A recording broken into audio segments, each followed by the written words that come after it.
Welcome back to my channel.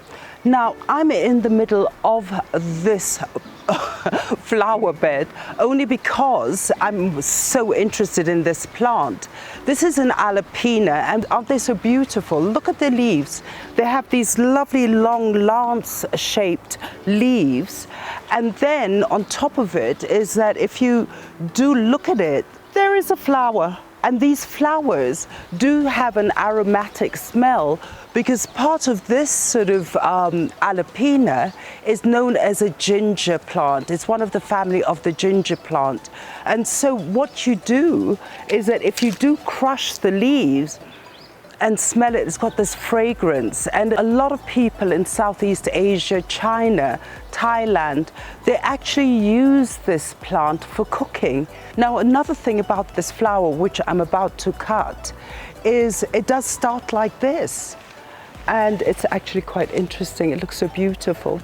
It starts off like this and then it opens up, and then that's what you get in the end. And that is why they call this particular Alpinia the shell ginger, because it comes from the ginger family and it looks like the flowers look like a shell. So what I'm going to do is, because I want that flower in my sitting room or even in my bathroom, because it does give out an aroma, a beautiful sweet smelling aroma. So I would like to cut it and then take it in the house. But before I cut it, I'd like to show you the flowers, what they actually look like inside. Now look at this flower. It is the most stunning shell flower ever. And so when you do look at this beautiful flower, if you see it, that's why they call it the pink porcelain lily. So that's another name apart from the shell ginger, but isn't it beautiful? So welcome back to my channel. My name is Alice. Let's look at propagation techniques for the shell ginger, and let's get on with it.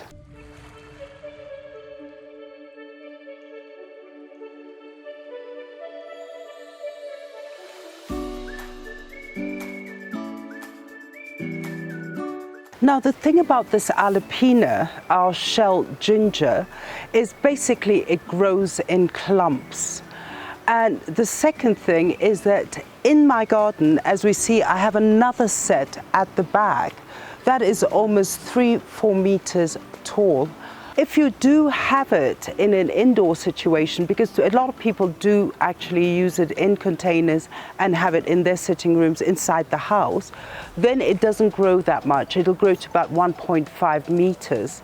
But apart from that, because it's so lush and you can see all these lovely leaves arching, if you do grow it in your garden, do grow it at the back.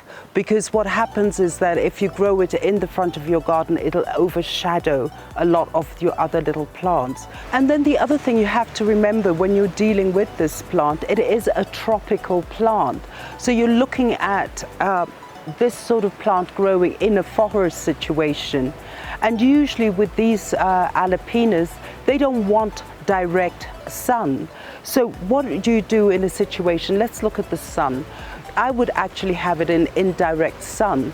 In the morning, I do get a lot of sun coming over, but up to about 2 o'clock in the afternoon, it goes completely over, and my Alpinias are really happy.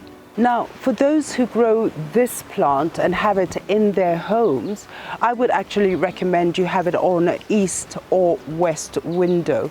But don't put it directly next to the window where you get the reflection of the light of the sun and also the heat of the sun. Again, it will damage your foliage. Now, if we're looking at temperatures, what it does thrive in is about 20 degrees Celsius.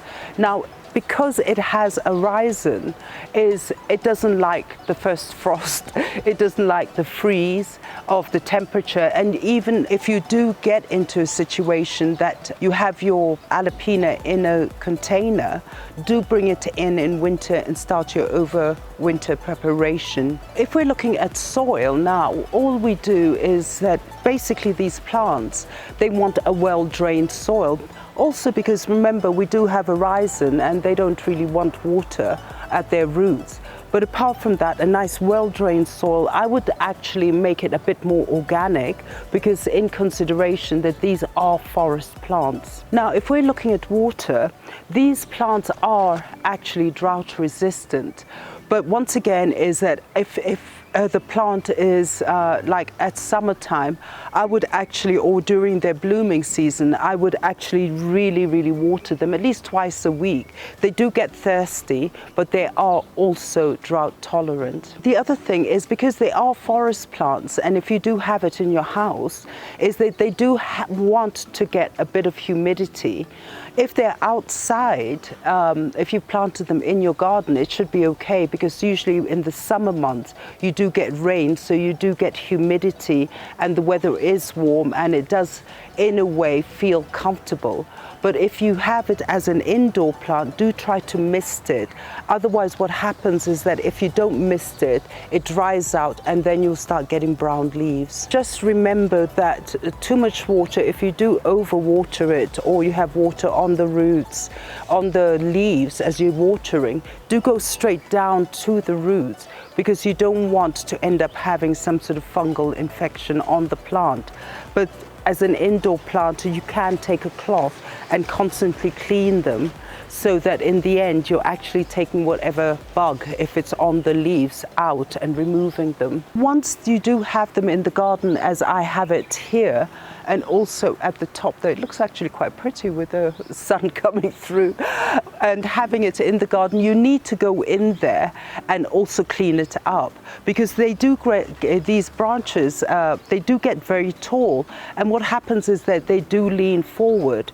Now the beauty about it is that if you know, clean it up, dead branches and everything, and also those ones, if you feel like really pruning it down, prune it down, because you will get new shoots, and it's a way of energizing the plant itself. So do go in there once in a while and clean it out, and also remove all the dead shoots, and do prune it down sometimes when you feel that it's really compact, and then you will get new shoots appearing. Once you do plant your shell ginger, it takes about a year or 2 years before you start getting your flowers, so you have to be patient. But once they do flower, it'll be during the spring, the summer, and look what lovely plants they are. Now, as I mentioned before, is our shell ginger does love to live in clumps. But apart from that, is that if you're going to actually propagate it, you go into that clump and dig it out. And what you get is something like this. This is the clump. So if you look closely, these are all rhizomes, and that's where you'll actually do your propagation, by separating the rhizomes. These are the eyes, and you'll see like a pinkish, like a pimple really. And that's where you get another shoot coming up. And then the shoots will look like this, and then as they go upwards. So now what I'm going to do is, for propagation purposes, is all you need to do is divide your rhizome. And because at the moment we're not really interested in this leaves, I'm just going to put this away. So what I'm going to be left with is just this by itself. So now when you're dealing with these rhizomes, is that what happens is, at least when you're like, for myself, is I am not planting it in the garden, because I really don't have any space anymore, and I do have them in the garden. So friends of mine who've moved into a new residence, I will actually give them the cuttings, and then from there I just advise them to put it at the end of their wall, and you could use it as cover there. But I'm not keeping it, so I'm going to put it in plastic bags. But make sure you have at least 2 or 3 eyes like this, because that's where the stem is going to come out of. So I'm just going to cut this again. It's a bit difficult, but let's see. It's very fibrous. But there we go, one piece done. And then here we have the second piece. So again, we have growth there and we have growth here, as it was like this. So she will get the shooting happening. And then with this one, again, I have an eye here, here and here, another one there, and the eye here has actually developed into a stalk, so it's going to go up. So I can actually make at least 3 cuttings out of this one propagation. Now what I'm going to do is I'm just going to put them in plastic bags, and with these bags all I've done is I have a well-drained soil. It's full of bark, it's full of grit. I see pine leaves there, but basically I'm replicating what they would have in a rainforest. So as this is actually just for my friend who's just moved in, I'm just going to place these rhizomes in here like that. And I think I can fit this one in there. And then I'm just going to cover it with the soil.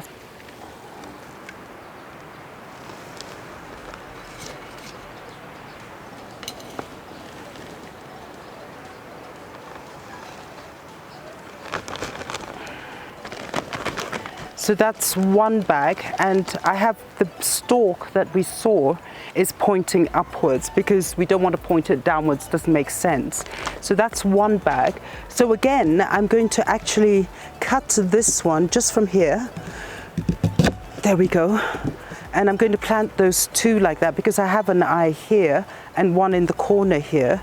So I'm going to again do the same principle, fill up my paper bag and then put them in, and then we wait.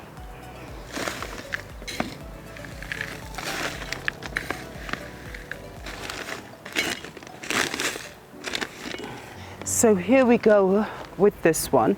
So I'm just going to place this here, and then I'm going to take these ones here, again with that shoot going up, and then I will proceed to fill it up.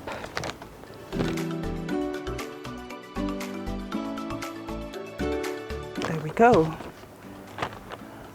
Now the thing is, as you've seen here, is that with the Alpinia, our shell ginger, is that the roots are not that deep, and with rhizomes, as we know, they do spread, so they're not that deep.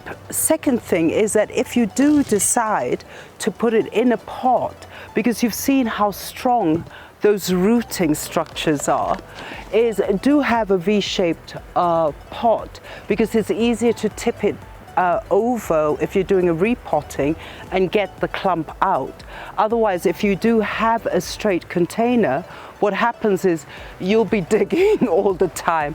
Okay, so these will actually go to a friend of mine and she will use it in her garden. What I would do is, because we did cut it straight on the rhizome, I may even leave this here for two days, 48 hours, and just let it callus, no water at the moment. And then after 2 days, I will slowly start watering it and let it start growing. But callusing is always good, because as we know, that once you do have a wound, it can be susceptible to fungal problems and other bacterial stuff. So I will just leave it like this and then surprise them with our shell ginger. So there you are. Do get yourself a plant, and remember that first of all, it's got such beautiful flowers, and it does have that aroma in its leaf and in its flowers of that ginger aroma, which is lovely. So do actually go out and buy it and have it at the back of your garden, because they do grow very tall, and in that way you can have your flower bed in the front. So thank you so much, fellow gardeners. Thank you for joining me on this episode. Don't forget to like and share, and also subscribe to our channel and press that notification button. And we are on Instagram. I do try to answer every single questions I do get. Do send me comments. I always love receiving these comments. So thank you so much, and have a lovely day.